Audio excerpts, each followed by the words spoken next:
back to my YouTube channel. So I'm back guys, finally. Nakagawa din ako ng content. Nakaharap din ako sa camera. So guys, 5 days din tayo walang upload, no? So anyway guys, nandito ako sa barracks namin. Minsan ako pumunta dito kasi nga sira na yung AC dito guys. Nakita nyo na ito. Dito ako dati nagla-live. Yung lagi pa ako nagla-live dito sa YouTube channel ko. So ito yung background guys. Ayan. So makita nyo dito, ito pa yung picture ko. Ayan, picture ko pa yan. And then, ayan. And then, ang hilig ko talaga maglagay guys ng picture ni Mama Mary. So yan guys, dito guys is barracks to. Dati room to na kasama namin nag-resign na ibang lahi. So ginawa na siyang barracks namin, pahingaan namin guys. Pag nandito si boss, ito na yung pahingaan namin. So yun, may mga locker, may CR. Diyan ako lagi nagsi-CR guys. And then kasi yung aking dating locker is ginawa ng stock room. So anyway guys, may iba naman tayo. So yun guys, nag-enjoy talaga ako sa aking page. Mag-upload kahit walang earnings. So no, it's very easy kasi guys mag-upload sa aking sa aking reels. Ayan, nakikita nyo, umaabot ako ng 6 reels every day. So nag-enjoy talaga ako guys. Ayan, in-enjoy ko lang even wala pang kasi darating yung time na magka-earnings talaga ako dun sa aking reels. So anyway, maraming salamat. Parang may tao. Maraming salamat sa lahat ng mga viewers ko. Yan, ang putla man na natin, putla. Anyway, kasi ang lamig na dito, lamig na talaga dito. So yun, so maiba naman tayo. So thank you sa lahat guys. So anyway, wala na talaga akong masyado pang magawang content. Ayan, minsan kasi guys pag may ginagawa na ako, hindi ko na maisipang humarap sa camera kasi of course priority natin yung trabaho natin. Priority ko yung trabaho ko kasi sa trabaho ko on time may sahod na ako. Sa mga social media ko lagi ko sinasabi is enjoyment time ko lang yan. So thank you sa lahat na nandyan pa. Ayan, so masakit na yung kamay ko. Baba na natin. So dito lang ako magagawa ng content guys, no? Kasi nga dito ko lang naisipan. So kasi nga sa loob bawal naman talaga ako kasi may mga kamera doon. So makita niyo kung saan ako sumasayaw. Nagre-reels sa labas yan, walang kamera. So lagi kong tinatambayan guys is doon yon sa corridor na wala ding kamera. So yun guys. So anyway, 5 days. Sa 5 days na yan. So minsan guys, pagdating ko sa room talaga, wala na talaga akong maisipan pang content din. Kasi nga, sa sobrang lamig. Kasi nilalakad ko lang yan guys. From here, going to my room, I think, 7 minutes like that. Ayan, hindi naman kasi kami mabilis maglakad. Slowly lang. Of course, kwento-kwentuhan din sa mga kasamahan. Ayan. So, nakikita nyo guys may nabasa pala ako doon sa mga nagko-comment sa reels ko, yan sa content ko. Of course, this is my account. Of course, I want to be alone.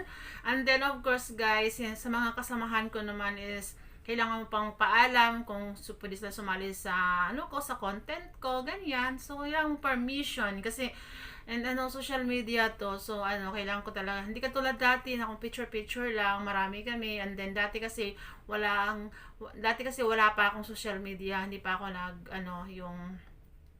nag-YouTube channel. So, yun. Kasi kailan lang ako nag-start, 2020 lang. Kaya, yun guys. So, dati, ang dami. Yung okay pa, lagi nagpipicture, lagi ko siyang ina-upload. Sa ngayon, iba na kasi. Tsaka kailangan ko magpaalam. Tsaka, I want din, guys, kung gagawa ako ng content, lalo na sa YouTube channel ko, gusto ko is-part sa life ko. For example, family ko, mga mahal ko sa buhay, isasama ko dito sa aking content. And then, kung may mga kaibigan, mga akong kasama sa content ko, of course, kailangan ko pa rin magpapaalam. So, ganun, guys. Lalo nga dito sa ibang bansa, kasi, guys, alam mo yun, na-miss ko na talagang gumawa ng content na lagi ako may kasama, ganyan. Kasi mas para may iba naman, 'di ba? Kasi hindi lang lagi ako nagsasawa kayo sa akin.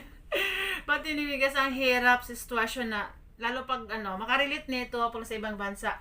Kahit anong bansa, guys, pag nagtrabaho kayo, hindi nyo na talaga makukuha yung basta na lang kayo mag-video, basta na lang kayo gumawa ng content na may mga kasama kayo sa paligid nyo, lalo pag hindi nyo kalahi, ayan, so, lalo pag hindi mo close, so, ganun talaga, kaya lagi ako mag-isa.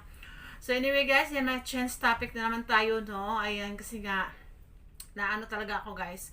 So, anyway, share ko na rin sa inyo guys, pasensya na rin kayo kung nag-stop muna ako sa pag-share nyo sa ngayon, kasi guys, share ko na rin yung mama ko kasi guys, I think na okay na siya guys kasi nga tapos na yung haba ng kaniyang chemo therapy, ayan, and then everyday naggamot. So guys, may tumubo na naman sa kanyang breast, okay, kasi breast cancer yung sakit niya, may tumubo naman. So yun guys, kahit ano, ganun pa naman, ayaw ko talagang sobrang stress masyado. Ayan, pinipray ko na lang talaga na makasurvive ulit yung nanay ko sa nangyari sa kanya ngayon. Kasi, ayan, bumalik na naman yung mga ano sa kanya guys. So, kailangan na may panibago na naman. Mag-CT scan na naman. Ayan, kung ano nang, and then, pag ano noon, pagkatapos ng CT scan, kung ano namang resulta guys, ayan, magbaback to chemo ulit siya. Start na naman, sa una na naman. So guys, alam mo guys, sakit din sa ulo, kaisip. Kasi guys, of course, hindi man basta yung ginagastos sa mama ko guys, ayan, kasi nga siyempre hindi naman lahat libre, ayun, so ka-stress din, siyempre ano, lalo sa sitwasyon namin, lalo na ako, malayo ako sa nanay ko, nasa probinsya, ayan, so nandito ako, kaya guys, na ano talaga, hindi, ano lang, ini-enjoy ko lang yung mga araw-araw ko, kasi nga, ano, may time talaga guys, na makita nyo na wala ako sa mood, ayan, kasi ano guys, na-stress talaga ako, kaya ayun, so itong content na to, sinishare ko lang naman sa inyo, kasi kung ano nangyari sa akin lately, ayun, yun na nga guys, ayan, ka-struggle, normal lang naman yun sa buhay natin, but I want to, ano talaga guys, maging okay, kaya ayun, ilang araw din. So, thank you talaga sa lahat na laging nandiyan nag-support sa akin, guys. So, anyway, guys, lalabas muna tayo ngayon. Pupunta na muna tayo doon sa area ko kasi baka darating yung bantay namin kasi may bantay kasi kami ngayon, guys. So, kailangan pumunta doon para pag dumating, kasi nag-ano kasi kami, guys. Trabaho namin ngayon is nag-i-empake kami. Ayan. So, ito yung mga trabaho namin. Trabaho namin dito, guys, more on monitoring lang. So, yan yung trabaho namin. So, sometimes, may bigay kami ng trabaho na ibang trabaho. Siyempre, ganun talaga pag sa ibang bansa ka. Hindi yung ano yung position mo, hindi lang yon. Kailangan mong gumawa.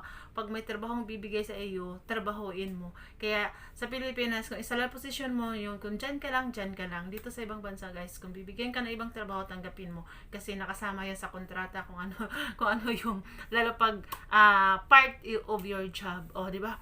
So, in case pupunta na ako doon sa area ko, kasi nga, baka mamaya darating na yung bantay namin. So, anyway, update ko kayo, guys, pag nandun na ako. So, keep on watching! Hi guys! Good evening guys! Oh my God guys! Sobrang lamig guys. Nandito na ako sa room. Nakahiga na ako. So, pinatay ko na yung fluorescent guys. Ayan. So, makita nyo yung ilaw na yan sa aking AC yan. So, guys, ayan. Yung aking isang phone guys. Ayan. Pina-flashlight ko na lang kasi yung aking lampshade is napundi na. Hindi talaga ako makatulog guys pag wala akong ilaw. So, hindi naman pwede guys, nabuksan ko yung ano ko, fluorescent, isang switch yan, dalawa yan siya, yan doon. Kaya sobrang liwanag, may nag-iikot sa labas ng room namin guys, pag gabing-gabi na, kaya bawal yung ano, sobrang ilaw yung ano mo. Yung aking kwarto. So, yan guys, ayan, ginamit ko, 3 nights na pala, 3 nights ko nang ginamit tong aking mobile na flashlight. Ayan guys, nakakalimutan ko kasi guys, kung pagdating sa area sa gabi, pag uwi pala, nakakalimutan kong guys, maghanap ng swak sa aking lampshade na ilaw, kaya yung guys, nagtitiis muna ako ngayon. So guys, talagang, yun na, madilim, hindi ako nakikita, kaya, ganito lang. So anyway guys, ayan, ito lang ang mga ka-updatean ngayon sa buhay ko, ayan, so, thank you sa yung lahat, ako'y matutulog na. Ayan.